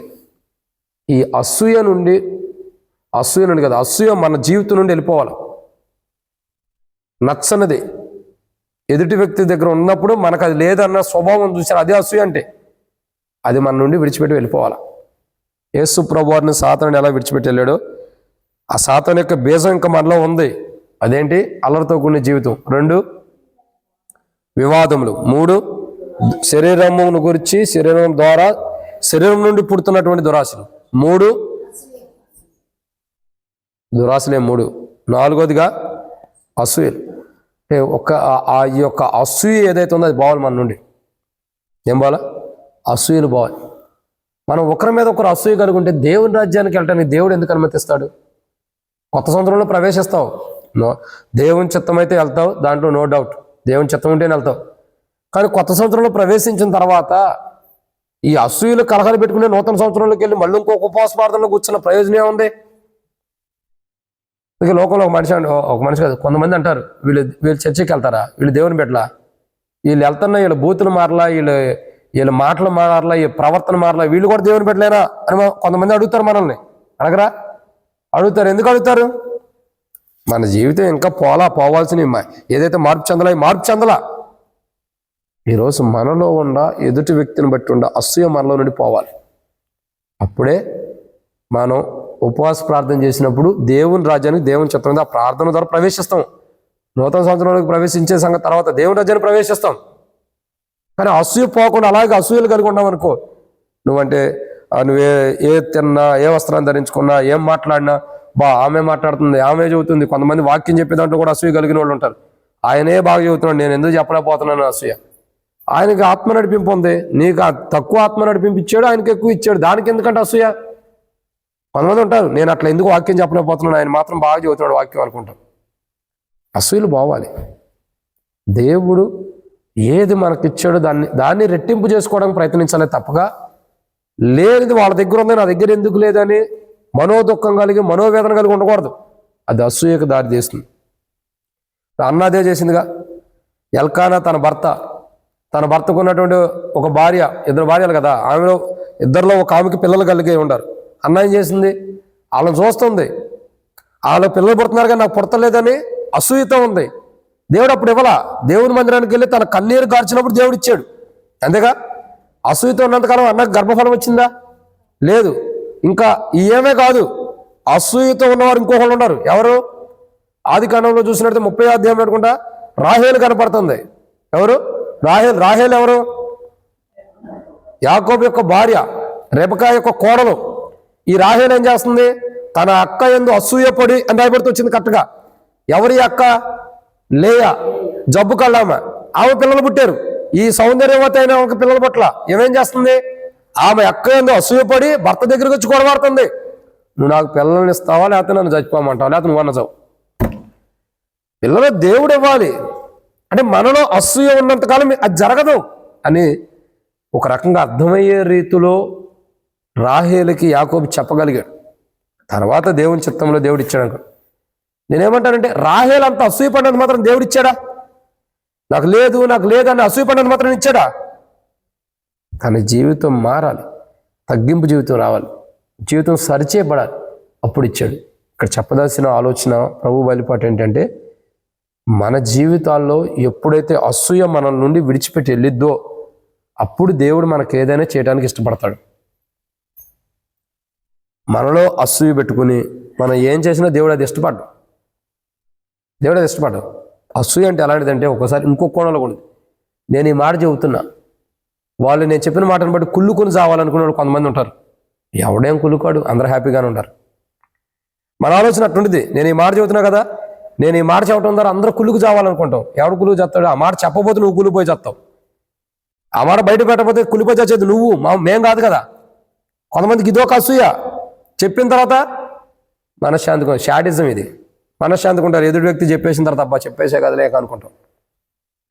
జీవితంలో ఉన్న అసూయ పోవాలి. ఒకరంటే ఒకరికి, ఒకరి మీద ఒకరికి నేను మాట అనటం ద్వారా వాళ్ళు ఎలా అసూయ పడేటట్టు ఉండాలని మనకి ఇలాంటి తలంపులు ఉంటాయి. ఇవన్నీ మన నుండి పోవాలి. మనలో నుండి అసూయ ఎప్పుడైతే పోయిద్దో అప్పుడు మనం నూతన సంవత్సరంకి వెళ్ళినా ఒక అన్నం, దేవుని రాజ్యానికి ప్రవేశించడానికి కూడా మనం అర్హులం. అంతేనా కీర్తన? అసూయ పోవాలి. ఏం చేయాలా? అసూయ. అలాంటి అసూయ లేనప్పుడు నష్టపోతాం. కాబట్టి లేనప్పుడు కదా, అలాంటి అసూయ మనలో ఉన్నప్పుడు నష్టపోతాం. అది పోవాలి మన నుండి. ఇప్పటి నుండి ఏం చేయాలా? అసూయతో మనం ఉండకూడదు. సుగుణం అక్క మంచి చీర కట్టుకొచ్చింది, చంద్రకళక ముడత చీర కట్టుకొచ్చింది, ఇవన్నీ చెప్పొద్దు. అక్క ఎప్పుడైనా ఉంటుందా ఆలోచన? అట్లాంటి అసలే ఉండకూడదు. అవి ఉండయి అంటే అసూయ మనలో ఉండటే. అలాంటి పోవాలి. అంటే ఒక ఎగ్జాంపుల్ చెప్పి అంతే, ఇంకా చాలా ఉంటాయి మనలో. ఇలాంటి అసూయలన్నీ కూడా మన నుండి విడిచిపెట్టి వెళ్ళిపోవడం కొరకు మనం ఈరోజు ఉపవాస ప్రార్థన చేయాలి. ఏ విషయాలు అయితే మనలో అసూయ ఉంటుందో, అసలు ఈ అసూయ అనేది ఏ కోణాల్లో పనిచేస్తుందో మన జీవితంలో, అది మన నుంచి విడిచిపెట్టి వెళ్ళిపోవటం. అది సాతాను యేసు ప్రభువుని ఎలా విడిచిపెట్టి వెళ్ళిపోయాడు, అలా మనలో నుండి అసూయ ఉండి ఎన్నో కోణాల్లో పనిచేస్తుంది. అది మన నుండి విడిచిపెట్టి వెళ్ళటం కొరకు ఈరోజు ఉపవాస ప్రార్థన చేసుకుంటే, అది పోతేను కొత్త సంవత్సరంలోకి వెళ్తే ధనుడు దండ్రాలు. అది ఉందనుకో, పరవాసిని పాట పాడుకుంటే వెళ్ళినట్టు, ఇంకేం లేదు. ఎక్కడికి వెళ్ళినట్టు? పరవాసిని పాట పాడుకుంటే నూతన సంవత్సరంలోకి వెళ్ళినట్టే. అంటే బ్రతికుండా సచివాల కింద కానీ వెళ్తున్నామని అర్థం. మనకు అంతే కదా గుర్తింపు. దేవుని మందిలో పరవాసిని పాట పాడితే భయపడతాం, చచ్చిపోయిన దగ్గర పాడితే గొంతెత్తల్లా పాడతాం, గొంతులో స్వరం రాపోయినా. దేవుని మందిలో పాడితే అమ్మో ఎవరైనా చచ్చిపోతారు అనుకుంటారు. అసలు ఆ పాట రాసింది దేనికి? నిరీక్షణ కొరకు. మనం ఒకరోజు దేవుని రాజ్యానికి వెళ్తాం, దేవుని రాజ్యం ఉండబోతున్నాం అన్న నిరీక్షణ కొరకు. పరదేశము ప్రియులారని పాటలు ఎందుకు పాడుకుంటారు? మనం అక్కడికి వెళ్ళబోతున్నామని. మనోళ్ళు ఏంటి, సచినోడి దగ్గరే పాడాలి ఈ పాట. అసలు సచినోడి గారు రాయలేదు. బతికుండా మనం సచిన వారికి ఉండకూడదు, అక్కడికి వెళ్ళాలని సిద్ధపడడానికి ఆ పాటలు రాసినాయి. ఆ పాటలు రాసింది. ఇవాళ మన జీవితాలు ఎలా ఉంటాయి? కాబట్టి మనం అలా ఉండకూడదు. అసూయతో ఒకరంటే ఎవరు వచ్చారు చూడం, ఒకరంటే ఒకరు అసూయతో ఎప్పుడూ ఉండకూడదు. ఈ అసూయలు మన జీవితాల్లో ఉన్నప్పుడు మనం దేవుని రాజ్యానికి ప్రవేశించలేము. ఇదన్నమాట 4. కాబట్టి నూతన సంవత్సరంలోకి వెళ్ళాలంటే ఈ అసూయ మన నుండి విడిచిపెట్టి వెళ్ళిపోవాలి. మొట్టమొదటిగా అల్లరితో కూడిన జీవితం మనల్ని విడిచిపెట్టి వెళ్ళాలి. 2 వివాదములు మనల్ని విడిచిపెట్టి వెళ్ళిపోవాలి. 3 దురాశలు, శరీరము గురించి శరీరము ద్వారా పుడుతున్నటువంటి దురాశలు మనల్ని విడిచిపెట్టి వెళ్ళిపోవాలి. 4 అసూయలు మన నుండి విడిచిపెట్టి వెళ్ళిపోవాలి. ఇక 5వ మాట చూద్దాం. అపోస్తలుడైన పౌలు గలతీయులకు రాసిన పత్రిక 5వ అధ్యాయం 19వ వచనం. శరీర కార్యములు స్పష్టమైనవి, అవేమనగా జారత్వము, అపవిత్రత, కాముకత్వము. ఏమా శరీర కార్యములు స్పష్టమైనవా? శరీర కార్యములు స్పష్టమై ఉన్నవి, అవేమనగా చదవండి. జారత్వము, అపవిత్రత, కాముకత్వము. చూసారా, కోపం వచ్చేసింది అప్పుడే. అవి రాకూడదు. కాబట్టి 5వదిగా మనల్ని విడిచిపెట్టి వెళ్ళవలసింది ఏంటి మనలో నుండి, మన జీవితంలో నుండి అంటే మొట్టమొదటిగా అల్లరితో కూడిన జీవితం. 2 వివాదములు. 3 దురాశలు, శరీరం నుండి పుడుతున్న దురాశలు. 4 అసూయలు. 5వదిగా చూసినట్టయితే అపవిత్రమైన జీవితం. ఏది మనల్ని ఏవైతే మనలో ఉండి అపవిత్రపరుస్తున్నాయో అవి మనల్ని విడిచిపెట్టి వెళ్ళిపోవాలి. అర్థమవుతుందండి?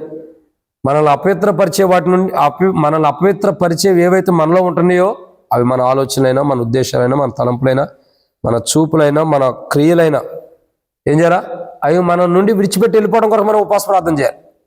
మనలో అపవిత్రమైన జీవితం ఉన్నప్పుడు, మన జీవితం అపవిత్రంగా ఉన్నప్పుడు, మన జీవితం అపవిత్రంగా ఉన్నప్పుడు ఏం జరిగింది? నూతన సంవత్సరంలో ప్రవేశించవచ్చాము కానీ దేవుని రాజ్యానికి అయితే ఏదైనా సరే, చిన్నదైనా పెద్దదైనా, ఒక అపవిత్రమైన జీవితం మనలో ఉందంటే మనం దేవుని రాజ్యాన్ని ప్రవేశించలేం. ఈరోజు మనల్ని విడిచిపోవాల్సింది ఏంటి? 5వదిగా ముగిస్తున్నా. 5వదిగా మనల్ని విడిచిపోవాల్సింది ఏంటి? ఒకసారి వెనక తిరిగి చూడమ్మా. కాబట్టి మనల్ని విడిచిపెట్టి, పూర్తిగా మనల్ని విడిచిపెట్టి మనలో నుండి పోవాల్సిన 5వ కోణం ఏంటి? అపవిత్రమైన జీవితం. ఈ అపవిత్రమైన జీవితం మనల్ని విడిచిపెట్టి మనలో నుండి పూర్తిగా వెళ్ళిపోవాలి.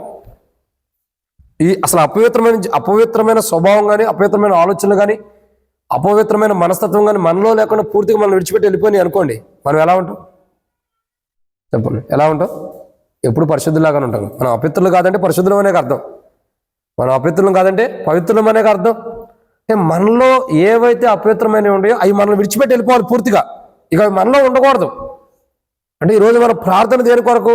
ప్రభు, ఇదిగో ఫలానది నాలో ఉంది, దీని ద్వారా నేను అపవిత్రపరచబడుతున్నా, నన్ను అపవిత్రపరిచే నాలో కొన్ని ఉన్నాయి, అవి తీసే.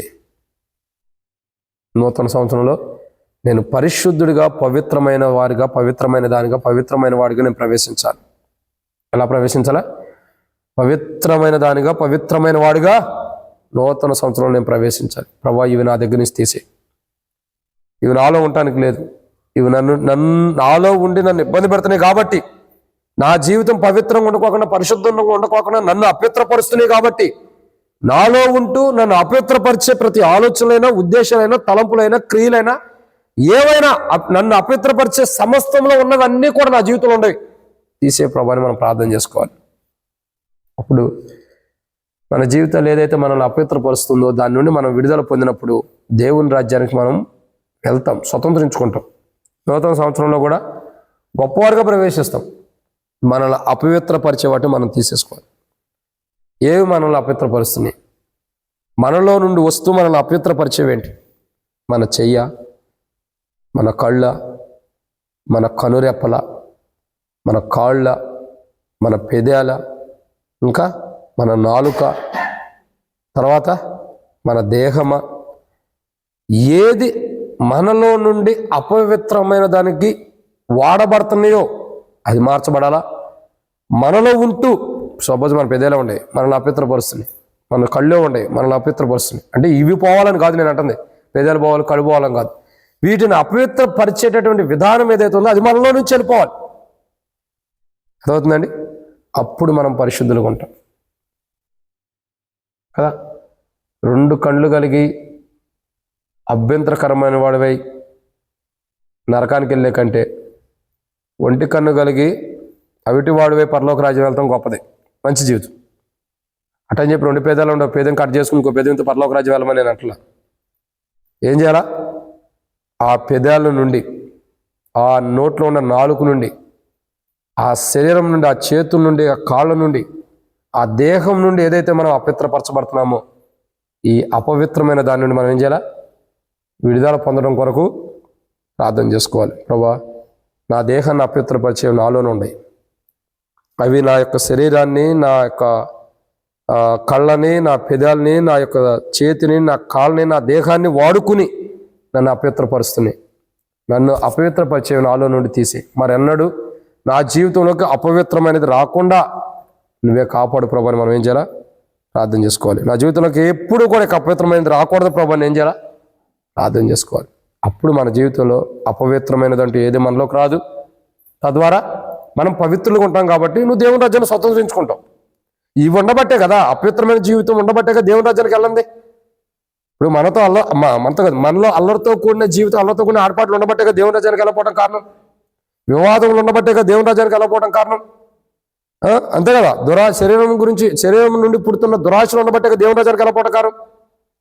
అంతే కదా, ఇంకా అసూయలు ఉండబట్టే కదా దేవుని రాజ్యానికి వెళ్ళకపోవడం కారణం. ఇంకా మన శరీరం ఏదైతే అపవిత్రపరచబడుతుందో ఈ అపవిత్రమైన జీవితాన్ని బట్టే కదా మన దేవుని రాజ్యానికి వెళ్ళకపోవడం కారణం.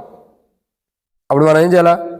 ప్రభా, నాలో ఉండి అల్లరితో కూడిన ఆటపాటలు మాటలు తీసేయి, నాలో ఉండ వివాదములు తీసేయి, నాలో ఉండ దురాశలు, శరీరం నుండి పుడుతున్న దురాశలు తీసేయండి, నాలో ఉండ అసూయలు తీసేయండి, నాలో ఉండ అపవిత్రమైన జీవితాన్ని తీసేయండి. ఇవి నాలో ఉండయి, కానీ ఇవి నన్ను విడిచిపెట్టి వెళ్ళేటట్టు నువ్వు చేయండి.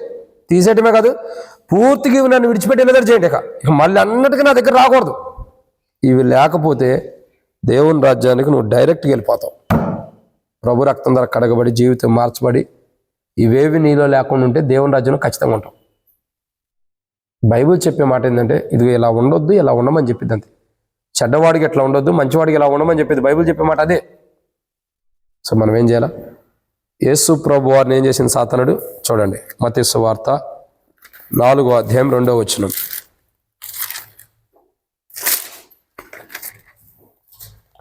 మత్తయి సువార్త 4వ అధ్యాయం 2వ వచనం. 40 దినములు 40 రాత్రులు ఉపవాసం నేను పిమ్మట ఆయన ఆకలి కొనగా. ఎవరు ఆకలి కొన్నారు? యేసు ప్రభువారు. ఏం చేశాడు? అంతకుముందు 40 దినములు 40 రాత్రులు ఉపవాసం ఉన్నాడు. ఉపవాసం ఉన్నప్పుడు సాతానుడు ఏం చేశాడు? 11వ అధ్యాయం వచ్చాడు, 11వ అధ్యాయం 4వ అధ్యాయం 10వ వచనం కానించి, లేదా అంతకుముందు 3వ వచనం కానించి చూసినట్లయితే సాతానుడు వచ్చిన అనుభవం చూస్తున్నాం. 11వ వచనంలో ఏం చేస్తున్నాడు? అంతటా అపవాది ఆయనను విడిచిపోగా. ఎవరు విడిచిపోయారు? అపవాది. ఏం చేశాడు? యేసు ప్రభువారిని విడిచిపెట్టి వెళ్ళిపోయాడు. ఈరోజు సాతానుడు ఎక్కడ ఉన్నాడు? అంతకుముందు యేసు ప్రభువారి దగ్గరే ఉన్నాడు. ఇప్పుడు మన దగ్గర ఏముండయి? సాతాను యొక్క సమూహం, సాతాను యొక్క బేజం ఉంది. ఏంటి? అల్లరితో కూడిన జీవితం. 2 వివాదములు, 3 శరీరం నుండి పుడుతున్న దురాశలు, 4 అసూయలు, 5 అపవిత్రత. ఇవి సాతాను లాగానే మన దగ్గర, సాతాను యేసు ప్రభు దగ్గర ఉన్నట్టు ఇవి మన దగ్గర ఉన్నాయి. సాతాను యేసు ప్రభు విడిచిపెట్టి వెళ్ళినట్టు మన నుండి ఇవి విడిచిపెట్టి వెళ్ళిపోవాలంటే యేసు ప్రభు లాంటి ఉపవాస ప్రార్థన జీవితం, యేసు ప్రభు లాంటి వాక్యపు యొక్క అనుభవం మనలో ఉండాలి. యేసు ప్రభు వారిలో ఆయన మాట్లాడే ప్రతి మాట వాక్యానుసారంగా ఉండేది. అంటే ఆయనలో వాక్యం ఉంది. ఆయన మాట్లాడే ప్రతి మాట వాక్యానుసారంగా ఉండేది కాబట్టి ఆయనలో వాక్యం ఉంది. యేసు ప్రభు వారు ఎలా ప్రార్థన జీవితం కలిగి ఉండాలో అలా ఉండాలి. సో ఈరోజు మనం ఏం చేయాలా? ప్రభా, ఆనాడు నీ ఉపవాస ప్రార్థన తర్వాత సాతాను నిన్ను శోధించిన తర్వాత ఎలాగైతే సాతాను నిన్ను విడిచిపెట్టి వెళ్ళిపోయాడో అలాగూ ప్రభా నా జీవితంలో కొన్ని ఉన్నాయి. ఈ ఉపవాస ప్రార్థన ద్వారా నాలో ఉన్నవి నన్ను విడిచిపెట్టి వెళ్ళిపోవాలి. నన్ను విడిచిపెట్టి పోవాల్సిన నాలో కొన్ని ఉన్నాయి. అవి అల్లరితో కొన్ని జీవితం, వివాదములు, కొట్లాట్లు, గొడవలు, అవి దురాశలు, శరీరం గురించినటువంటి దురాశలు, శరీరం నుండి పుడుతున్న దురాశలు, అవి అసూయకరమైన జీవితం, అది అపవిత్రమైన జీవితం. ప్రభా, నా యొక్క జీవితంలో నా పెదవుల నుండి, నా చేతుల నుండి, నా కళ్ళ నుండి, నా యొక్క నాలుక నుండి, నా దేహం నుండి ఏదైతే నేను అపవిత్రమైన పనులు చేస్తూ వచ్చిన వాటి నుండి దూరంగా నన్ను విడిపించు. ఇవి పోవాలని కాదు నేను అంటుంది, వీటికి ప్రేరేపణిస్తున్నటువంటి అపవిత్రమైన ఆలోచన మనలో నుండి వెళ్ళటం కొరకు మనం ప్రార్థన చేయాలి. అప్పుడు వీటి నుండి నువ్వు విడుదల కలిగి జీవించినప్పుడు నూతన సంవత్సరంలోకి ఎలా వెళ్తావు? కొత్త అనుభవంలోకి వెళ్తావు. ఇవి లేకుండా వెళ్తే కొత్త అనుభవే కదా. అప్పుడు ఏం జరిగింది? దేవుడు నీకు మంచి వాగ్దానం ఇస్తాడు. ఇవన్నీ పెట్టుకుని వెళ్ళామనుకో, నీ జీవితం మారాలని ఒక వాగ్దానం ఇస్తాడు. సంవత్సరం మొత్తం ఏడుస్తూనే ఉంటాం మనం. అయ్యో దేవుడు నాకు ఐశ్వర్యం ఇస్తాడు, డబ్బు ఇస్తాడు అని చెప్పుకోకుండా ఇదేంది జీవితం మారాలని ఇచ్చాడు అన్నాడు అనుకో, ఆయన తెలుసు. అందుకే మనం ఏం చేయాలి? మొట్టమొదటి మనం సరి చేసుకుంటే భవిష్యత్తులో మనం సరి చేయబడిన జీవితానికి ఏం అవసరమో అది ఇస్తాడు వాగ్దానం. సో అట్లా మనం ఏం చేయాలి? ప్రార్థనాపూర్వకంగా మన జీవితంలో నుండి యేసు ప్రభు వారి దగ్గర నుంచి సాతానుడు ఎలా యేసు ప్రభువారిని విడిచిపెట్టి వెళ్ళాడు, మన జీవితంలో కొన్ని ఉన్నాయి, అవి మనల్ని ఎంతో నష్టపరుస్తున్నాయి. అవి మన దగ్గర నుంచి మనల్ని విడిచిపెట్టి వెళ్ళటం కొరకు మనం ఏం చేయాలి? ఉపవాస ప్రార్థన చేయాలి. అటు రీతిలో మనం ఉపవాస ప్రార్థన చేద్దాం. మనం యేసు ప్రభు వారి నుండి సాతానుడు విడిచిపెట్టి వెళ్ళినట్టు, యేసు ప్రభు వారి నుండి సాతానుడు యేసు ప్రభు వారిని విడిచిపెట్టి వెళ్ళిపోయింది. అదే రీతిలో మన నుండి కూడా కొన్ని విడిచిపెట్టాల్సినవి ఉన్నాయి. ఇవన్నీ సాతాను బేసం. అల్లరితో కూడిన ఆటపాటలు, వివాదములు, శరీరం నుండి పుడుతున్నటువంటి దురాశలు, అసూయలు, ఇంకా అపవిత్రమైన జీవితం, ఇవి సాతాను యొక్క బీజం. ఇవన్నీ కలిగి ఉన్నటువంటి సాతాను మన దగ్గర ఉండడని అర్థం. ఈ అనుభవాలు కలిగిన సాతానుడు మనలో ఉన్నాడు కాబట్టి వాడు మనల్ని విడిచిపెట్టి వెళ్ళడం కొరకు మనం ఈరోజు ఉపవాస ప్రార్థన చేసుకుంటే, ఇవి మన నుండి విడిచిపెట్టి వెళ్ళిపోతే నువ్వు చాలా వరకు సువర్ణ వల్లే తీర్చబడతావు. తర్వాత కొత్త సంవత్సరానికి వెళ్ళినా దేవుడు మహిమ పొందుతాడు, సంతోషిస్తాడు. దేవుని రాజ్యాన్ని కూడా వెళ్ళటానికి మనకి ఇది ఒక అవకాశంతో కూడిన మార్గం. సో ఈరోజు మనం ఈ యొక్క వాక్యాన్ని సద్వినియోగం చేసుకోకుండా ఏది పడితే అది అన్నట్టుగా వెళ్ళిపోయావు అనుకో, ఇక నీ జీవితం దేవుని రాజ్యానికి వెళ్ళటం కష్టం.